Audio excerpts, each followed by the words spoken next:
যারা কোরবানি দেওয়ার সামর্থ্য রাখে না ওদেরকে এমন ভাবে প্রশ্ন করবেন না যাতে সে মনে কষ্ট পায়।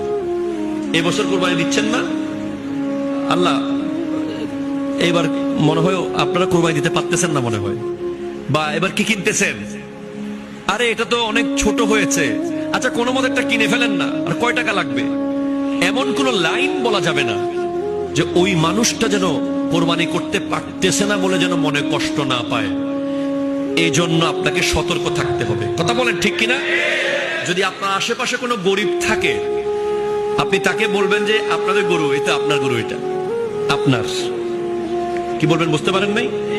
ওকে এমন ভাবে ডাকবেন কোরবানির সময়, মসজিদে যাওয়ার সময়, যাতে ওনার মনেই না হয় যে উনি কোরবানির গরু কিনে নাই। আপনারটার সাথে সে এমন ভাবে জড়িয়ে রাখবেন থাকে যেন উনি মনে করে যে এই গরুটা ওনার। যদি ওনাকে এটা মনে করাইতে পারেন যে এই পশুটা ওনার পশু, তাহলে আপনার কাজ হয়ে গেছে।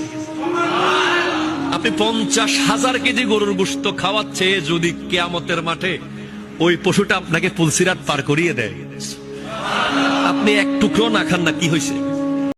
ভিডিওটি ভালো লাগলে অবশ্যই শেয়ার করে দেবেন, অ্যান্ড থ্যাঙ্কস ফর ওয়াচিং।